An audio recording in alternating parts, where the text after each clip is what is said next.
so much for watching this video. As promised, we are here to answer your questions. We have posted asking everyone if they had any questions for us in celebration of 1 million followers, which is amazing. And as we were preparing for this, it became 2 million followers. Wow. Thank you so much, everyone.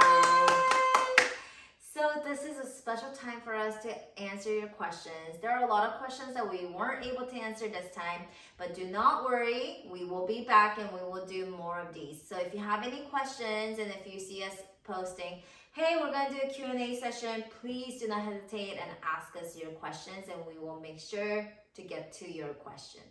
So let's get this started.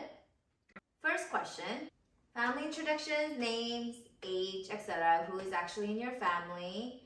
Do you have more kids that you don't include in your videos? Who are the grandparents and what do you call them? Alright, so my name is Sarang, aka Appa, and I am 31 years old. I am Thai Chinese. Well, my name is Julie and aka Amma. I am 33 years old this year. We have two beautiful children, Sarang and Mom. Sarang is 3 years old. Mom is almost 9 months. He's right now 8.5 months. He is adorable. There's a lot of questions. Do we have any other children that we do not show? We do not have other kids. A lot of kids you see are our family friends or our friends' children and whatnot, but they are not our kids. So on my side, you don't see them in the videos as often because they live in Northern California and we live in Southern California. It is Gong Gong and Pa Pa, and that is Chinese for grandma and grandpa. So for those of you who understand Chinese, you would understand and you would know that Gong Gong and Pa Pa isn't the right term for our kids, obviously, because it's maternal side of grandparents. But for us, because I'm Korean and he is Thai Chinese, his parents wanted easy terms for our kids to say, so they just chose Gong Gong and Pa Pa because that's just easier, and so that's why we call them.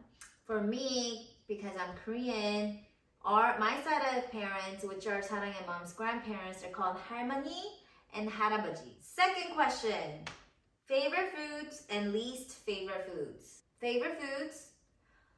It's hard to say. It really depends on my mood. I love Asian food a lot. I can eat Korean foods anytime, anywhere. But then the funny part is, let's say I'm like homesick and stuff, then I'll want pho. So good. It's so funny, I'm not even Vietnamese, but I love pho. What's your favorite food? For me, it depends on the budget. If it's like low budget, then I'm down for some pizza or french fries. But then if it's high budget, I could go for some really high quality Japanese Wagyu beef or sushi. Ooh. So Sarang's favorite food, probably as you all know, is french fries.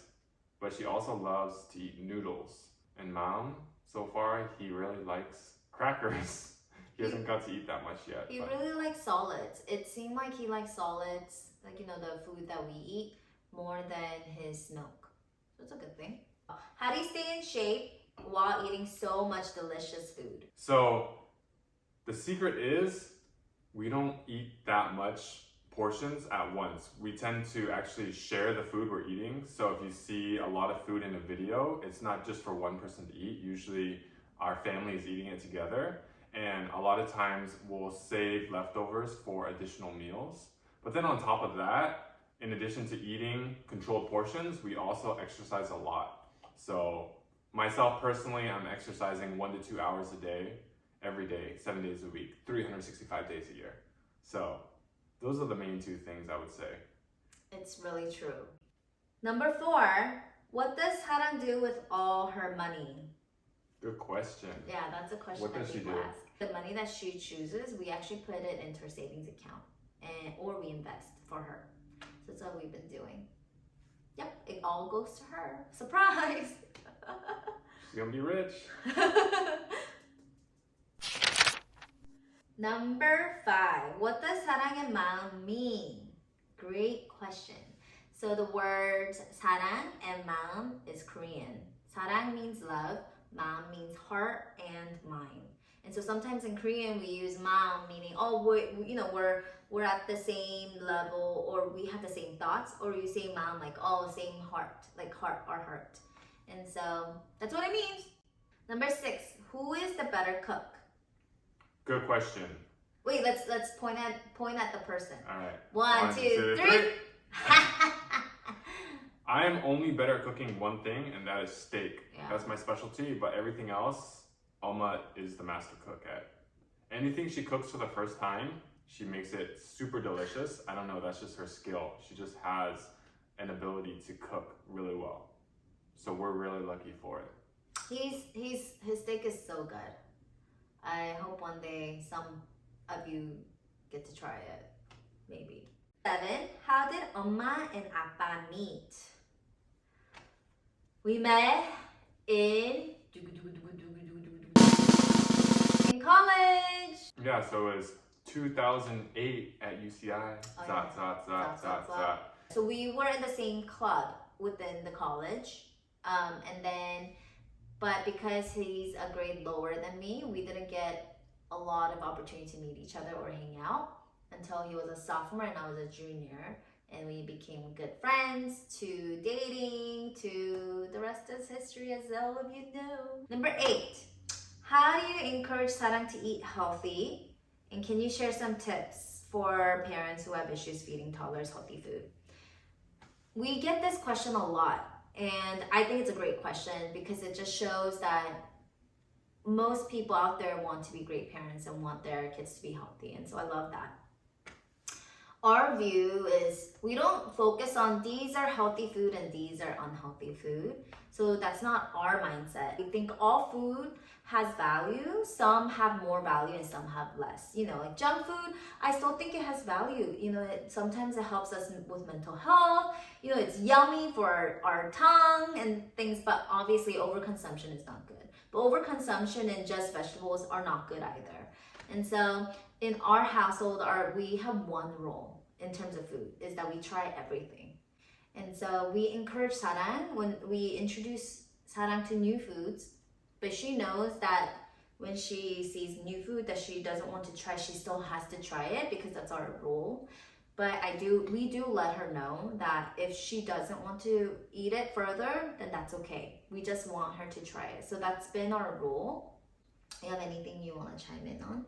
And I think just showing by example has been really helpful. Just showing ourselves enjoying different types of food makes Sarang more willing and more excited to try all types of food. And so I think that just enjoying the food ourselves has been really helpful to allow her to want to eat different types of things, try new things, and want to eat healthy also. Ultimately, I feel like for Sarang at least, or for our kids, it's what we present to them is what they will consume. And so if I feel like she is consuming too much of greasy food or junk food or other things, I try to balance out her diet. So we focus on balancing diet. So I think carbs are good, fat is good, everything is needed in our body. It's just what we give to our children. And so I don't say no to sweets. I allow our kids, like for Sarang, to have sweets, and that's okay, but we just make sure that she doesn't consume too much. So I think just how much our kids consume is in our priority, not so much as to her having to eat just healthy food and avoiding unhealthy food. We don't categorize things like that. So just in summary, we have one rule in our family is that our family has to try everything. Even if it's scary and it's unknown, we just have to try it. 2 is we try not to overconsume, and we try to have a balanced meal. So that's our secret. Yeah. Mm-hmm. And our last question for this video: have your kids thrown tantrums, and what do you do? Yes. We have a 3-year-old. Yes, our Sarang does throw tantrums. First thing we do is we think to ourselves, is she hungry? Is she tired? Because even as adults, if you're hungry or tired, we will throw tantrums. Like I get hangry When I'm tired, I get irritable very easily. And so same thing for kids, so then that's what we think about. If she's not hungry or tired, then we check other things. Either one, we ask her a question to see what's upsetting her, or two, if we already know what's upsetting her, then we actually ask her to calm her body. So we think it's important for her to calm her body. So we do time in. So time in is different from time out. Time out is, you put your child in a corner or somewhere secluded and leave them be. Whereas a time in is you join your child and you try to calm the situation, calm our emotions so that we can think clearly. And so this is what we do. We do time in where we ask her to breathe. So we do slow breathing, and then so that we can calm our body, and then we talk about why she's upset, because we know. These are the things. But overall, I found that it's usually they throw tantrums because they're tired or hungry, mostly. Yeah. Yeah. So make sure your kid's well fed and that they sleep well. And then at least for us, Sarang is 99% a happy baby. Yep, yeah. Mom too. If he slept well and ate well, then he's really good. Yeah. But yeah, this is it for our Q&A session this time. Stay in tune for the next one.